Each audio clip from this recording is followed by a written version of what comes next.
Welcome to my vlog guys. Welcome 2024. Fresh guide natin going to Anawangin Cove dito sa may San Antonio, Zambales. Ayan, salamat sa Benkia sa ating napaka-solid na riding jacket. Tara, samahan nyo kami. Lalakbayin natin itong Zambales. First time natin sa Zambales guys.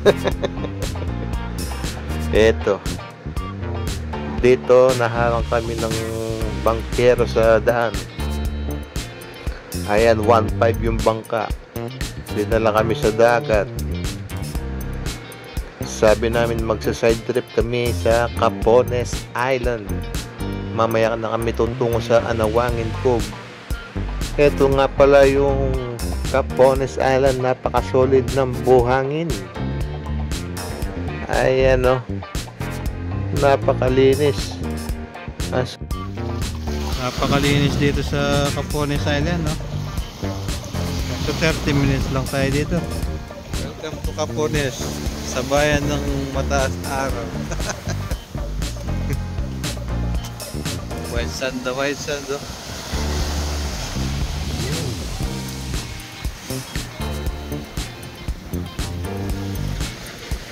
Wala ka sa lilungan. O ako na lang. Bye-bye Capones Island. Parang Kabungawan Beach.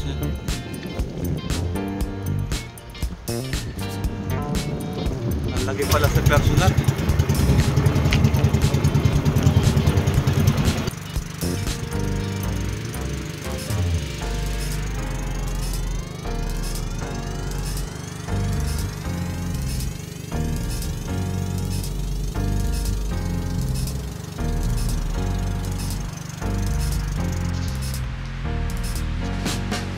Dito tayo sa Anawangin, sa Destinare o Destiner o Destinare. Subukan natin agad yung yung palaba na kanya.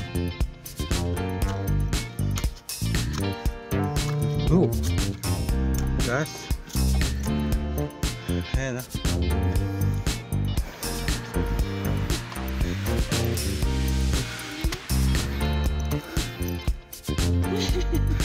Eto guys, nandito na tayo sa kalagitnaan ng trekking dito sa may Anawangin Cove. Dito sa may Zambales. Ang ganda ng kabundukan sa paligid nito. Ayan. Kakalula yung ano, ayan. See that? Overlooking, oh. Yung view dito sa Anawangin. Ito, yan, oh. Nakakahingal lang.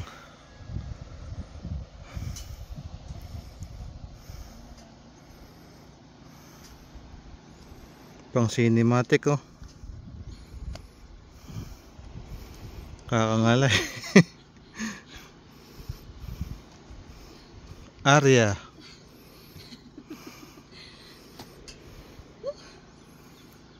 Ang ganda dito sa taas.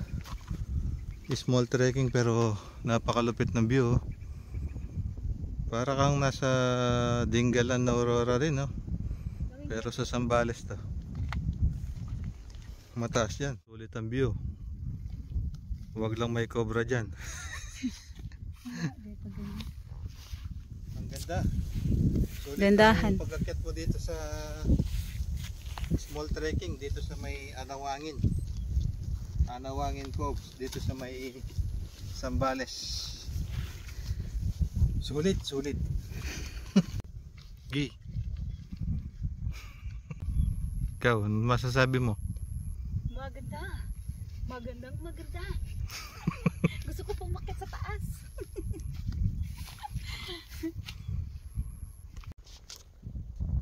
Ayan, at first ride natin nitong January 2024. Malabo siya. Ayan.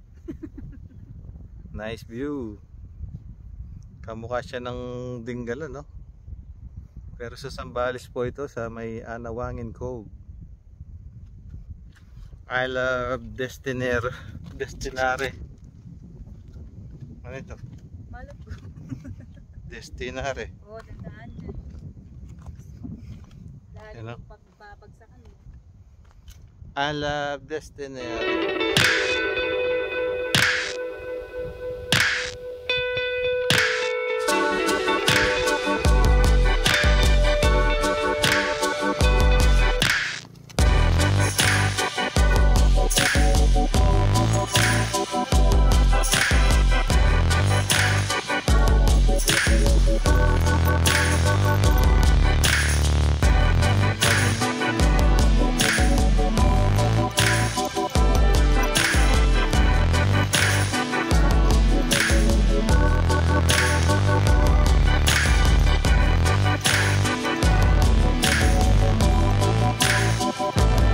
Dito pala sa Anawangin 1.5 yung bangka.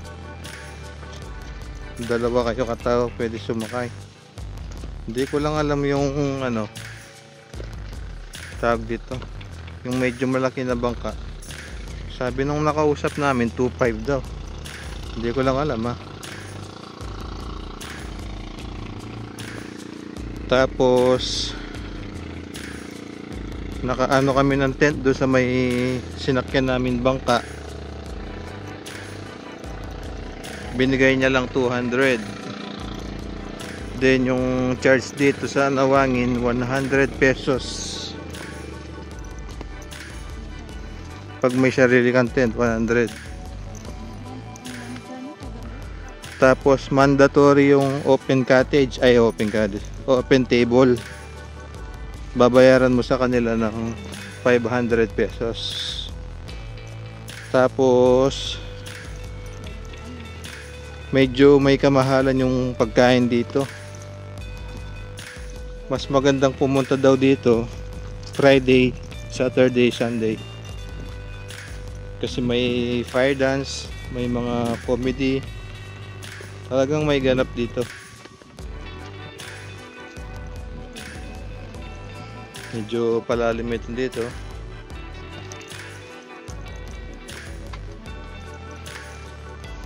As of today, Monday, wala kaming ibang choice kasi ito lang yung pinaka day off namin. Walang masyadong guests pero may mga kasama naman kami.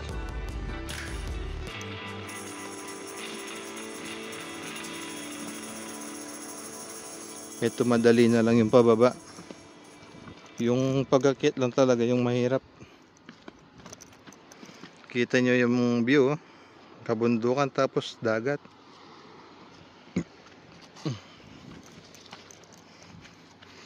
Yung palang pagsiswimming sa dagat dito 6 AM to 7 PM ata. 6 to 6 AM to 6 PM. Yung 7 yung pool. Tapos meron palang swimming pool dito. May bayad din. Bali, kahit nakapag-entrance ka na, may bayad sa swimming pool 100 pesos. Then itong inaakitan natin 50 pesos per head.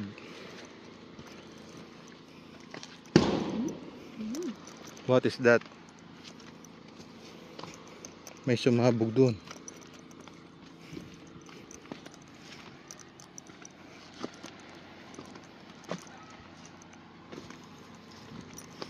Mula pa kami ng Angeles. Daw, nakita po sa dito.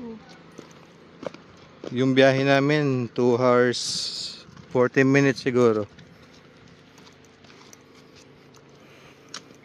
Tas mula Pundakit papunta dito siguro mga 15 to 20 minutes.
Dito tayo sa parte ng gilid.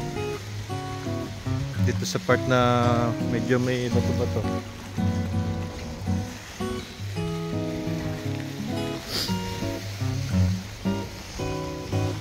Malayo sa usok ng city. Yan, may puno dito. May kuweba dito. Siguro pag high tide, talagang puno ng tubig to. Ayan, oh. May kuweba, oh.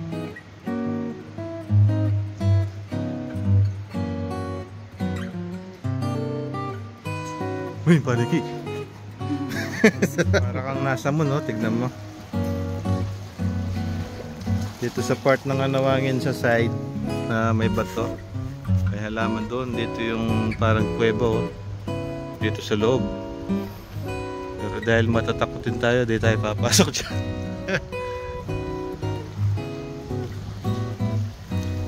Talagang malayo sa syudad, oh. Ito yung mga bato, oh.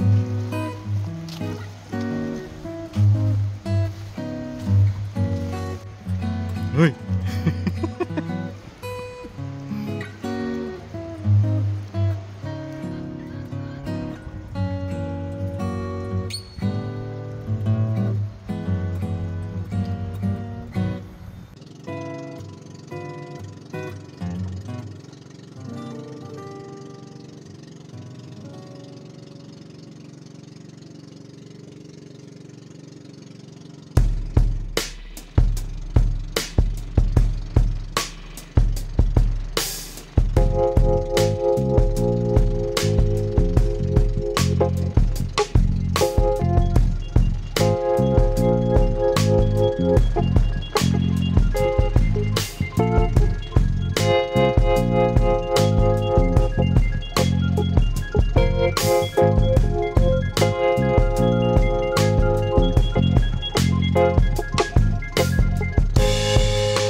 Guys, nakabalik na tayo sa Pundakit.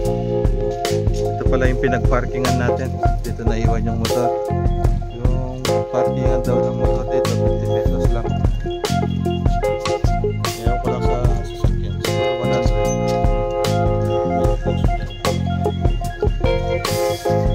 so pare, enjoy yung trip namin dito sa Pundakit. Papunta sa Anawangin tsaka Capones. Pero next time siguro babalik tayo sa Nagsasa. Alright guys, see you sa another vlog.